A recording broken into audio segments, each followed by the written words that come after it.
Now, last week we had the batons, that was part one.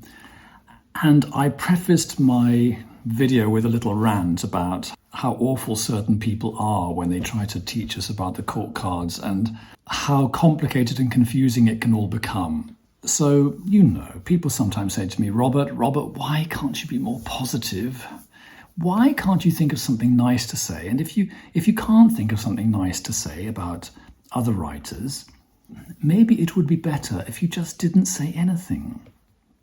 So today in my little introductory talk, I'm going to tell you about some books which are helpful. And then eventually, hopefully, if I live that long, there'll be my book, but it's not finished yet. My ultimate helpful book for the court cards is actually Paul Hewson, okay? Mystical Origins of the Tarot. This is not just about the court cards, it's about the whole pack. But what's great about Paul Hewson is that he rounds up traditional tarot card meanings over the years and he tabulates them. He doesn't give you everything, he doesn't drown you with meanings, but he gives you the major meanings over the centuries. Here's an example, the King of Cups or Chalices. And so here we have a little paragraph. We see Pamela's King of Cups and then an old traditional Marseille one. We have Paul Hewson's paragraph about the King of Cups here. And then here on this page, we have a list of the important tarot writers over the centuries and what they have said about the King of Cups. A couple of lines have suggested divinatory meanings from Paul Hewson himself. But these paragraphs here are great because you get an overview of what King of Cups meant over the years, and then up to about 100 years ago, up to about the publication of the RWS, and then you can take a view. Then you can decide what to think for yourself. The other thing about Paul Hewson is that he has published his own tarot deck. It's called Dame Fortune's Wheel Tarot, okay? And this is the book that he published to go with the deck. It's shorter and it's in colour, right? So it's all about his deck. The material in this book is very, very similar to the material in that book. So it's sort of a bit of a digest, and it's very much about the meanings of the cards. I haven't gone for Paul Hewson's deck because it's very eccentric. It's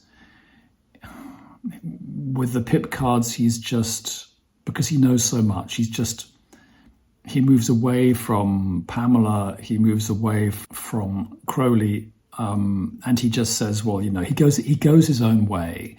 So if you were going to work with Paul Hewson's tarot, you would have to be one of these, well, you would either have to only work with Paul Hewson's tarot, or you would have to be one of these very brilliant people who can work with different decks that have different meanings. I'm not clever enough for that. I get confused. I just stick with RWS. What's very interesting about Paul Hewson's deck, though, is that it incorporates very early traditional meanings and associations of the court cards with the, I think they were called the worthies, the mythological or heroic figures of history, mythology, and the Bible. So it says, for example, that the King of Cups is associated with Charlemagne. The Queen of Cups, I think, is associated with a lady in the Bible who chopped someone's head off. So these are underlying traditions which lurk in the background of the court cards. They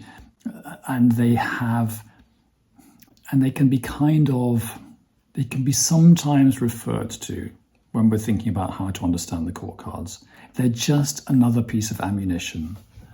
So, here we are in Paul Hewson's deck. We have King of Coins here, and he actually writes in Alexander because King of Coins, or in fact, King of Clubs, technically speaking, was traditionally, popularly associated with Alexander the Great. And he has taken these meanings into his tarot just to give them a bit more colour. And I really enjoyed that. The third book I enjoyed, I picked up quite by chance in Watkins. It's Studies on Mystical Tarot, The Court Cards by Yolanda M. Robinson. Now, Yolanda M. Robinson is Kabbalistic, and I'm not. But even though you could say we disagree on that point, or we have different tastes, she's such a great writer. She's so brilliant. She's so sensitive, and she's so poetic that it's worth having a look at this little book if you can get hold of it. It's very short. It's 87 pages long, and with blank pages and illustrations, so it's very, very short. But she seems to go to the heart of Pamela's court card illustrations and Pamela's court card ideas. And she seems to just notice things that most people really don't notice. I've talked about this before. I won't bang on about it, but I thought I would stop being negative and unfair and bitchy and tell you about some books I like. So let's turn the camera onto the table and let's have some quiet minutes thinking about the court cards. This video is about the cups. Let's get our juices flowing by looking at some lovely cards. Here we have Centennial edition of the RWS. Here we have the gorgeous, superly gorgeous, most beautiful tarot in the world, Oculi Occultati by Radimil Boguslavski. And here we have the Bianco Nero tarot. And the Bianco Nero tarot is by Marco Proietto, and it comes on US game systems. And I think all three of these are pretty lovely, aren't they? It's very much about water.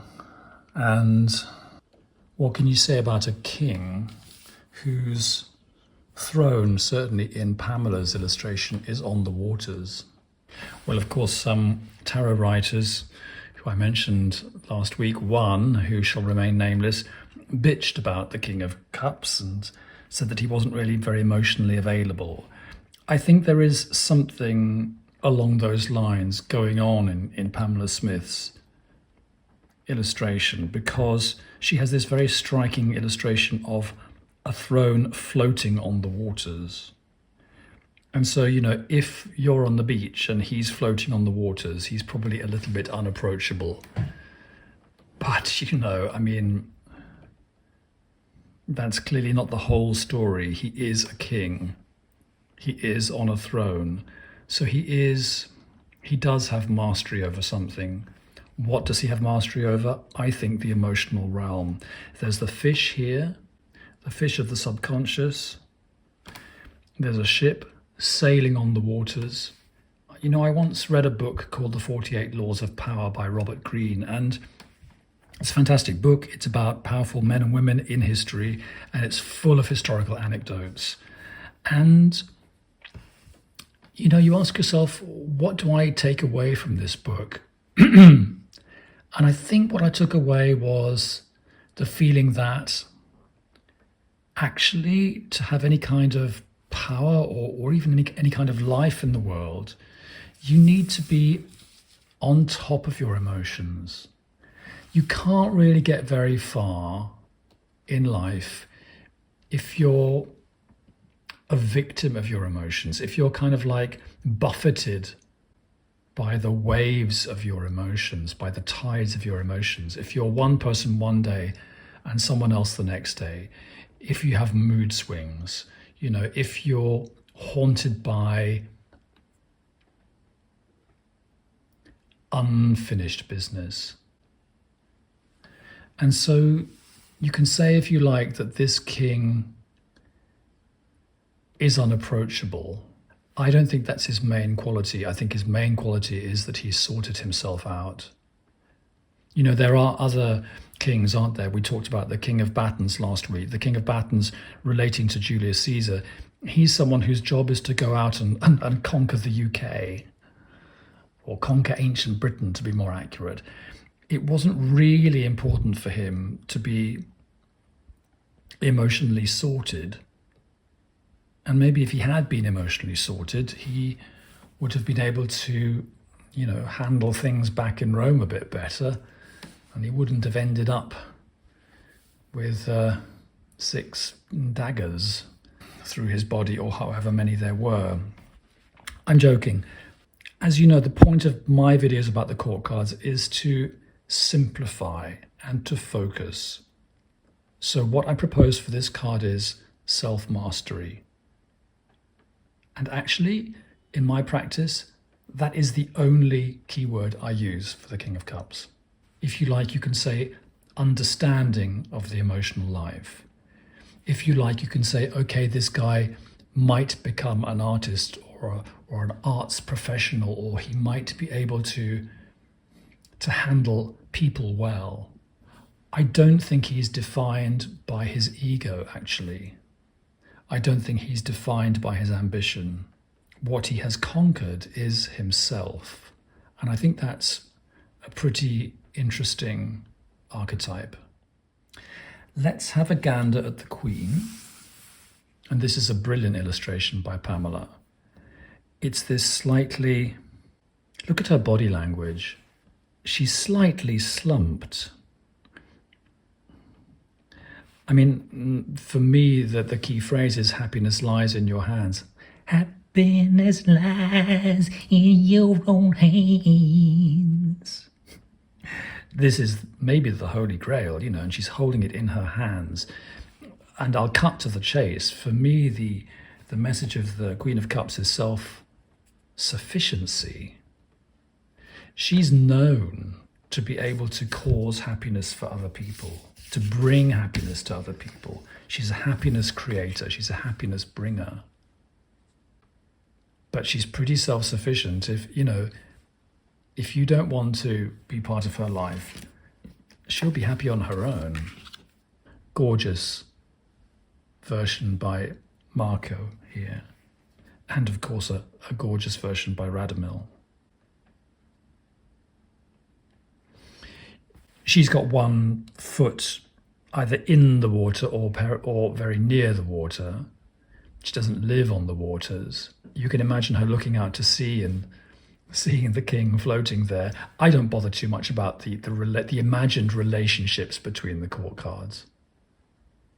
I think there are other ways of working out relationships in tarot readings. I want to say something vaguely indecent about the Queen of Cups, which is that this slumped body language, I think it looks slightly self-pleasuring. Okay, do you see what I mean? It's, I think it's a sort of like an inward-looking, self-sufficient, possibly self-pleasuring state. People call the Queen of Cups dreamy. If you research further into the Queen of Cups, if you look at her shadow side, there is a legend that she has led men to their doom. Maybe through being too dreamy or through being too much in love with love. So there might, in the extreme shadow version of the Queen of Cups, be some sort of problem with being so into being in love that there is a disconnect from reality. Let's not focus too much on the nooks and crannies of the character. But do you see what I'm saying there? Is that I'm focusing on one concept here, which is basically self-sufficiency. And if I find this in a reading, maybe it's a casual daily reading, I will think, okay, happiness lies in my own hands. It's not a matter of running around town. It's not a matter of fretting about validation from other people. That's a good word, isn't it, to consider with the Queen of Cups. Validation. I don't think she needs validation. And that is what she brings to the table, that happiness lies in your own hands. Happiness lies in our own hands, from a certain way of looking at things.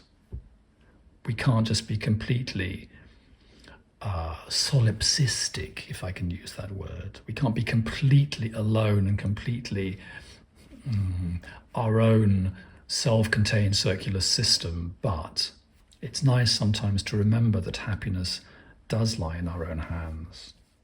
And look at this wonderful image of the Holy Grail, with its extraordinary decorations, this cornucopia, overflowing, splashing cup of happiness, and this woman who is very much at peace. Okay, I want to show you something rather exciting. We're looking at Knight of Cups. Here we have Radamil's Knight of Cups, Pamela's, and Marco's. Three gorgeous images. Everyone loves the Knight of Cups. He's the Jack of Hearts, isn't he? There's that wonderful song by Bob Dylan. Rosemary and the Jack of Hearts. There's another name in it, isn't there? And she's thinking about the Jack of Hearts. And the Jack of Hearts is the stranger who comes into the saloon bar. And, you know, there's this whole other story going on around him. But everyone's thinking about the Jack of Hearts. And the Knight of Cups, that's exactly what the Knight of Cups does. He is known to be someone who arrives. And one of the sort of secondary meanings of this card is arrival. Not a rival, but arrival. The act of arriving. Just as the Knight of Battens was departure, this is arrival. Now, before I go into the core meaning of the Knight of Cups, I'm going to show you something which you need to at least be aware of. And I don't want to cause confusion. But in the Rider-Waite-Smith, and this is one of Pamela's great genius masterstrokes, the Knight of Cups is a very, very clear echo of the Death card. Now, Pamela clearly had all the Golden Dawn papers, the Golden Dawn documents at her fingertips when she was designing the RWS. And she must have known that in Golden Dawn thought, the Knight of Cups was associated with the sign of Scorpio.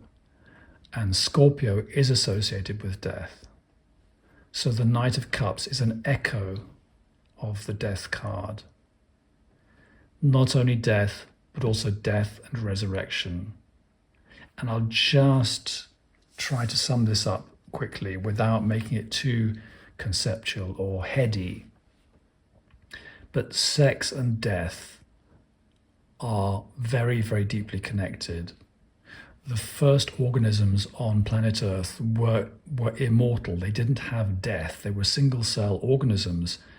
They reproduced by, I think, splitting into two, didn't they? So they didn't reproduce through sex. And they didn't actually have any kind of sell-by date. They didn't have any natural reason to die. I mean, they might have been eaten by somebody or fallen into a volcano, but they didn't die in the sense that human beings die when they get old. Then we went from these immortal, non-sexual organisms to sexual reproduction. And when sexual reproduction comes in, death comes in. We reproduce sexually, and then as individuals we die, and the race continues. We are part of a living race, but we die. So there you go, sex and death. Now, I think the Knight of Cups is the lover of the pack. He is the charmer, he is the seducer. But it's just worth bearing in mind that he has this rather ambivalent shadow side. I mean, this rather whopping shadow side, which is that he is an echo of death.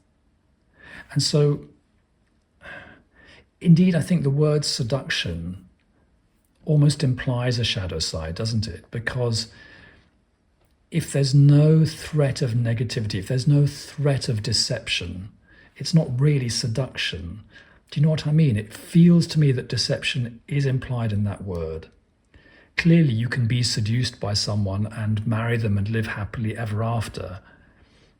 But the actual experience, the actual process of seduction is a bit ambivalent, isn't it? Okay, enough of that. Let's go back to the nice pictures. Here we have Radamil's Knight of Cups outrageously riding an eagle because, hats off to Radamil. The eagle is the alternative symbol for the sign of Scorpio. Another gorgeous night. And of course, as we would expect from Marco, another gorgeous image. Marco's images are rather like Pamela's. He uses Pamela's landscape. So in Pamela's landscape, we have flowing waters. There's going to be emotional action, isn't there, when the Knight of Cups comes to town? The Knight of Cups traditionally comes, he's an arrival, he comes with an offer, he offers you something. He may be offering you a relationship. I think in the very old interpretations, he was offering, what was it? Money, or offering to pay a debt, or offering to exchange something. But it's a proposal, isn't it? And now we think of it as a proposal of love. So yeah, actually for me, the most useful keyword for the Knight of Cups is an offer. The secondary keyword for me is something seductive and tempting. Now, clearly, if you're doing relationship readings, or if you see cards on the table, then the classic meaning for Knight of Cups, I suppose, would be the love interest. But that doesn't always happen. So, arrival, offer, temptation, those are much more abstract concepts that are very useful in day-to-day readings. Another really, really, really, really interesting card, Page of Cups. And this for me is one of those court cards that really does function a bit like a major arcana card. I don't have any problems with this card because I've decided that Pamela's fish in the goblet, which of course Radamil has, and of course Marco has too. Pamela's fish in the goblet is for me just a brilliant, surrealistic and maybe archetypal symbol. The goblet contains water. And in Pamela's version and Marco's version, you see the ocean behind the figure. So the goblet contains the ocean, contains a bit of the ocean, doesn't it? And the ocean is the subconscious. And the fish is a messenger. The fish clearly is speaking, I think. That fish is addressing the page, talking to the page. So, yeah, for me, it's clear that the Page of Cups is a symbol of a message from the subconscious. And when I see it in a reading, I think to myself, okay, that's a signal. Either I have been or I'm going to be contacted by the subconscious realms. I need to be aware of what I'm dreaming as I wake up in the morning. I need to take a deep breath. Just don't let the dream go. Just think about it. Or if that's not it, the message could come through cards. It could come through noticing signs or numbers or coincidences during the day. But it's just a reminder to stay open to inspiration, to stay open to information, and to remember that life is not just paying your taxes and filing police reports. Life is much more surreal than that. And as if I can probably wrongly paraphrase Seth, the values by which we live our lives are really the values of the dream world. We go to sleep every night and we live an alternative life, and much of what happens in the day was decided on in the dream world, maybe in the previous night, We have a way of thinking, we have a kind of wisdom which is not the wisdom of the conscious mind. And that, for me, is the meaning of the Page of Cups. So what should we say? Openness to the subconscious. A message from the subconscious. If you want to interpret the Page of Cups on a much more everyday level, you can say that this is a gentle, sympathetic, inspiring confidant or confidant who is there for you and who you can talk to, and who may, in his or her way, be able to reconnect you with your real, authentic inner self. I'm Robert Farah. You have been watching Tea and Tara, and I'll be back next week with more of this stuff. Bye.